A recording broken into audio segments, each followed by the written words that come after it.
Hey friend, welcome back today. So, in light of the hurricanes that have been going on the East Coast in the US, I thought today's episode would be about the top items to have for emergencies. Now, most of these are going to be food items, so the top food items to have on hand in case of an emergency.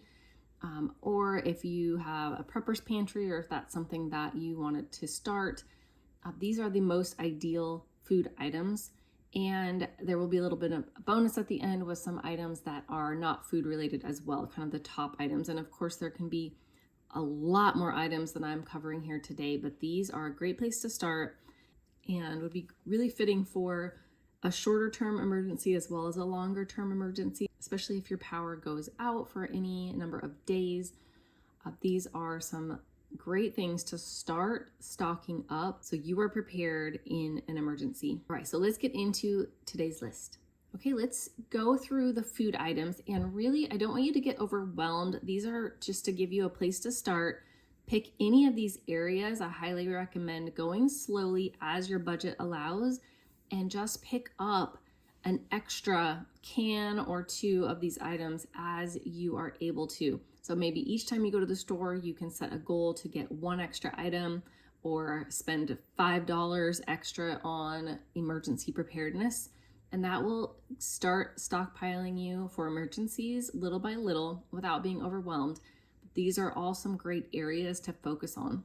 So the first one is canned vegetables and canned fruits, of course. So if you have no power, if you have an emergency for any kind of longer term, fresh produce is going to be gone pretty fast. So canned veggies and canned fruits are really ideal as they last a very long time. And even if you have no power, then frozen vegetables and fruits are not going to work as well. A lot of canned items are going to be on this list, of course, because they last very long time and they can actually last and be good still way past the expiration. So even if you have something past your expiration, don't throw it out because it could be there for you in an emergency. The next item is canned meals. Now this is really great because this is more of a well-rounded type of a meal. So when you're looking at meals in a can, these are going to be things like soups, chilies, the Chef Boyardee type pastas like ravioli and SpaghettiOs, and where they have spaghetti and meatballs. I think they have canned macaroni and cheese. So all of those are meals where they have some carb, some protein, some vegetables usually within them. That's what I mean by canned meals. Broths is another item that can be good because you can just drink it as a soup if you need to, if you have nothing else, but it's also a great base to mix with canned veggies if you have them on hand. And the next item, which is canned meats. So if you have canned meats, that's a definite one you want to pick up if you are a meat eating family. That's a lot of protein. So canned meats like tuna fish, canned chicken, canned salmon. If you like the little Vienna sausages, any kind of meat in a can is great to have on hand for an emergency. And then when you have a meal that you need to put together for a larger family, you can put the broth, you can use the canned veggies and the canned meats all mixed together, and you have a good pot of soup. The next item is canned beans. So this is your black beans, kidney beans, pinto beans, garbanzo beans. Can be canned lentils can be included in this. Any of those canned beans can also easily be added to a soup or any kind of a casserole or a meal, or even just opening beans and some tuna fish if you need to. If you don't have a way to cook, they're going to give you fiber and protein.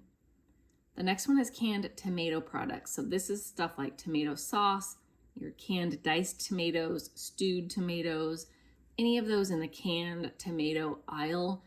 They're great for making all kinds of meals, pasta sauces, chilies, soups, casseroles, you name it. They're going to be very versatile. So great item to have on hand. Jarred pasta sauces is another item. So these would be actually in the jar, but they are ready to go. And if you have no way of cooking them, you can use the sauces to flavor a lot of items. You can help them to make soups, but you can flavor meats and of course pasta. If you have a way of cooking it, you could put pasta sauce over rice if you needed to. It's very versatile and lasts a long time being jarred. Pasta is the next item. Pasta in bags or boxes. A pasta, they last a very long time. Now, you can get a variety of pasta if you like a different variety, but if you have a harder time cooking and you are trying to conserve maybe propane to cook, smaller types of pasta and thinner types of pasta cook much, much faster. So they take a lot less of your energy source. So this, if you were thinking of like spaghetti, angel hair spaghetti is much thinner of an option. So that is a great item to have on hand for emergencies. The same goes with rice, bagged rice, but also the boxes of instant rice where it cooks much, much faster. That is going to be a great item to have on hand if you have very little time that you can be cooking or very little heat energy to use up, if you have to use it sparingly. Dried beans in a bag is also a great option because they store for a very long time. They will take a lot of soaking time in advance in order to soften them before cooking. So that is one thing to keep in mind, but they do last and they are very, very inexpensive. So having them on hand is great. The other thing with dried beans is you can, if you have some way of using a blender, you can make flour out of them by just blending them down into a fine powder. You can do that in a pinch if you need some kind of a flour. Another great option is peanut butter and other nut butters. So of course, these are based on allergies in your family. You really need to pay attention and stock up for family members that have allergies or certain dietary restrictions. Make sure you have those items on hand for them in an emergency as well. But any kind of a nut butter and peanut butter can literally be eaten straight out of the jar as a healthier fat. It would give you some fat if you are being malnourished in an emergency, or if you have a lot of days without any kind of power. They are going to last and they don't take refrigeration. Oil is another one. So this is oil that you use for cooking or that you use for salad dressings. And you can literally, if you don't have enough of healthy fats in your diet that you can use in an emergency, you can even just drink oil by the spoonful. Like take it in a spoonful, like olive oil. If it's a healthy olive oil, can be a really great healthy fat to get. You can use it in smoothies, all kinds of stuff. You can add it to meals that you're making just to add some healthy fats. Vinegar is another great option. Vinegar for cooking, making salad dressings, but also for pickling vegetables and making them last longer. And vinegar can also be just used on wounds and for cleaning and antibacterial purposes. So it's a great item to have in an emergency and doesn't cost that much. Another category of items that you can stock up for is salt, pepper, and seasonings. Salt especially because it can be used to help meat last longer if you had a longer term emergency. Seasonings just help things taste better if you are literally having to open a can of beans and eat that. Having some seasonings on hand to make it taste a little bit better is going to help you feel like you're getting variety, but also just choke down some things that might be a little bit more bland. And that, of course, could be in more of a dire emergency, or if there's some type of emergency that's long lasting, but also where rescue efforts are having trouble getting to you. And there are all kinds of natural disasters that we have seen going on throughout the world where these are not that far-fetched from happening. Some great options to have are easy snack foods like individually packaged granola bars, dried fruit, anything that's in a small pack that's lightweight. They can be easy for grab and go too if you need to throw them into a backpack and head out on foot or in your car. They don't take refrigeration or cooking, and you can just even put them in pockets. So they're very easy and convenient. Protein items is going to be very important if you have trouble getting a variety of foods. Certain protein items that last a good amount of time would be like protein bars, protein powders, like that you can make a shake with, meat sticks, jerky, like those pepperoni sticks, any of that is going to last quite a while, but give you a great amount of protein. And then also ready to drink meal shakes. So like the protein shakes that are just a single serving that you can just open and it's an entire meal shake. They have a lot of extra vitamins and minerals and things in them and electrolytes a lot of the times. So you're getting more than just, it's more of a meal replacement. Candies can be great to have on hand if you have any emergency of any kind of even a few days long. If children are having a really hard time, hard candies won't melt. So I highly recommend more of the hard candy, but just gives them something to look forward to in their day. For a kid, it's like a positive thing. When an emergency, it can be really heavy, and a negative thing that they're going through can give them kind of a fun little piece to their day. As far as milks go, if you go to the non-perishable aisles in your grocery store, that's what I'm talking about. Nothing that's in the refrigerated section. And you can get regular dairy milk. You can also get a lot of variety of non-dairy milks in the boxed milks, and as well as powdered or canned milk is highly valuable as well if you have no refrigeration and can't get to that milk. Now, these are more of a personal preference. If you like coffee or tea, having some kind of an instant coffee on hand so that you don't have to go without. And also, if you are somebody who drinks coffee every day and you have no way of getting to it in an emergency, you're going to have withdrawal headaches that you probably don't want to have to deal with while you're already dealing with an emergency situation. And tea, if you prefer tea, having tea bags and some way of making tea is going to be something in your day that you enjoy. Another item is instant mashed potatoes. Those can be made very easily with minimal water, and sometimes even without heating them up if you really had to. And speaking of water, having a mix of gallon-sized waters as well as like single serving bottled water. And you can buy bottled water just to have on hand for an emergency. I highly, highly recommend it, and not use it on a regular basis. It is expensive. It's not the healthiest of water, but if you do not have any water going on in your area or it's been tainted, you will need a lot of water. And I know like the emergency recommendation is to actually have a gallon of water per day that you're anticipating an emergency, which of course you can't really anticipate, but a minimum I've seen that you want to prepare for is like a 3-day emergency. Of course, they can go longer. We all know that, but minimum of 3 days, 1 gallon per day per family member and per pet. So don't forget the pets. They need water too. So some of this water is going to be for drinking, and some of it will be for cooking, can be for sanitation. If you really have to wash your hands because they are filthy and it can cause disease to prepare food the way that your hands are, or to wash certain food items so that they're safer to eat. So 1 gallon of water per day per family member. Oats is another great one to have on hand, especially if they are the quick cooking oats and like the instant oatmeal packets, because they are more fine, they're ground down more, and they cook much, much easier, less heat, less fuel source that you're using up, less water that you're using up.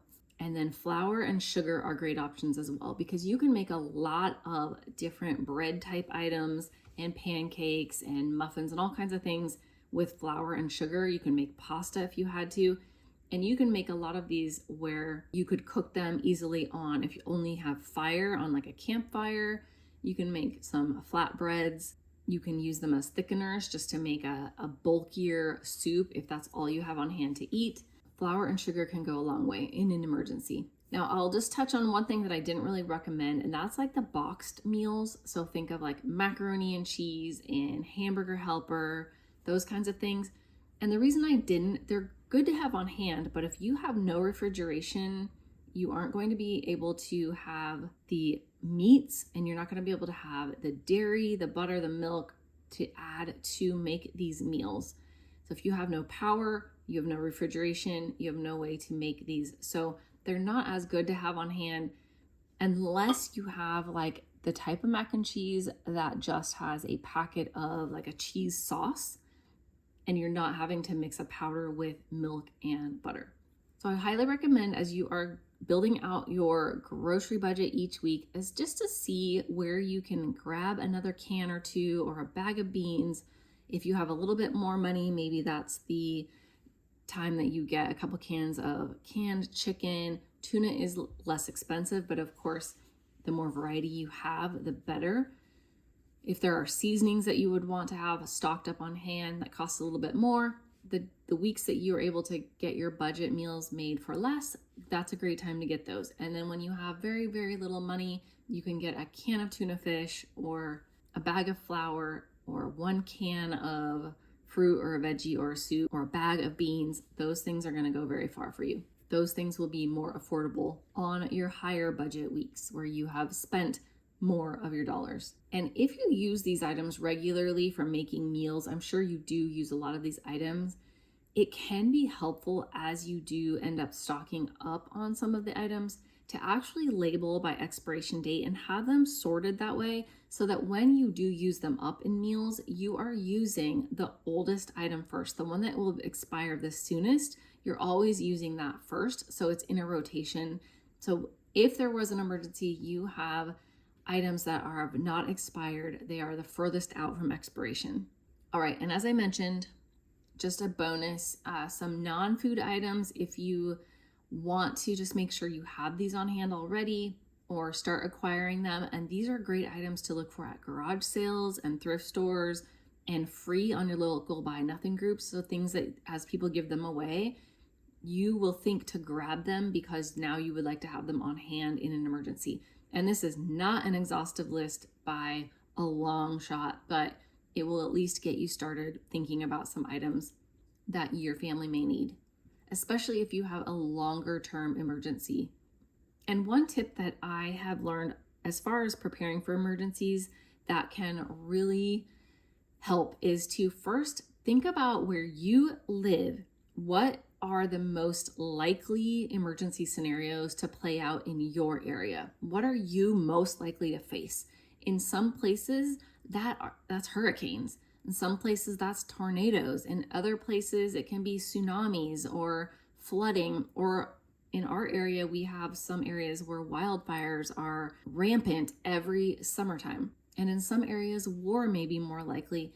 Power outages or earthquakes is another one. All kinds of natural disasters, all kinds of man-made disasters. So you know your area, and that's the best tip I can give you that I have learned from somewhere is think of what is the most likely emergency in your area that you could face and prepare for that. And see, typically if that happens, how long are people without power? When that has happened in the past, I know like in California, there are a lot of earthquakes. When they have had bad ones, they might have been out of power or food or transportation or whatever for this long. So you can kind of gauge how long you really should prepare for a minimum disaster in your area. Okay, so here's a quick list of some non-food items that you can start looking out for and acquiring as you're able to. Batteries, of course, for flashlights. So batteries and flashlights both are probably two of the top. Having plenty of flashlights. Candles is another one. Flashlights is great for if you have to be on the move. Candles, just so you can light up your room if you're at home. And batteries, of course, to replace in the flashlights. Blankets, you will want to have a lot of blankets on hand, especially if it will get cold in your area. If you have no power and it's cold in the winter, you will need a lot of extra blankets and even extra clothes, layers of clothes. So if you have a larger size, a set of clothes that you could wear over your regular size that you wear, then you can be doubled up on clothing for every member of the family. Backpacks is another one in case you do have to go out on foot anywhere. Throwing those snacks in that I talked about, some easy food in your backpack, and then you can wear whatever you need to take with you, extra clothes.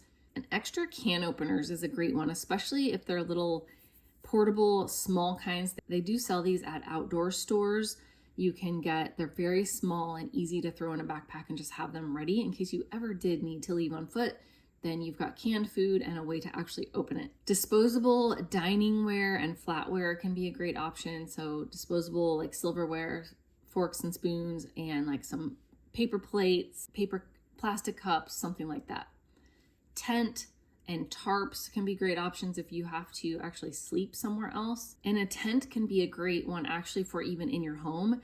If you are lost power and it's cold, when you go to sleep, if you actually put your tent out inside your home, and a good tip is if it'll fit on top of your bed, then you'll even have the comfort of your bed. But you can put it out wherever it will fit in your house and everybody can sleep inside the tent, and it will be an extra layer of insulation to help you stay warm. Some other great options can be just like a pocket knife or like one of those multi-tool type, like a Swiss Army knife that has a lot of different tools on it. First aid items, of course. First aid is going to be one of your top items to have. Extra bandages, anything that can help cover up if you are bleeding, if you have burns, anything that's going to help kind of close up cuts if you need to, antibacterial items to put on cuts to help them prevent them from getting infected. A battery-powered radio if you're able to track one down, and of course extra batteries that will fit in that radio, just so you can have communication if there is no power anywhere. In these days and times, I highly recommend long-lasting phone chargers. So those portable chargers that you keep fully charged at all times and that you'll have to actually keep your phone charged for a number of days. Extra toilet paper and moist towelettes if you will want those. Those can be great for using as toilet paper, but also just for cleaning your hands and cuts if you need to, as well as like hand sanitizer. Feminine products, if you have anybody in your home that is female and uses those, having extra of those on hand. And then don't forget if you have infants and if you have pets. So if you use baby formula, for your babies, having extra of that on hand, and any kind of food for your pets. So with pet food, canned pet food will last a long time. Dry food, not so much. It actually has a lot of oils in it and it can go rancid over time. So for pets for an emergency, I highly recommend canned food for dogs and cats and whatever you have for pets, making sure you have extra pet food on hand. Okay, again, not an exhaustive list. You can do internet searches for very detailed lists of a lot of items that you could have on hand, but I wanted to give you some items to at least help you get started looking for frugal ways to get these and have them stockpiled on hand, food and some of the top non-food items as well. Garage sales, thrift stores, getting them free as people give them away. People give this stuff all the time away, and you can also look for just good deals and sales and clearance items, so you'll at least have a list of what to be watching out for.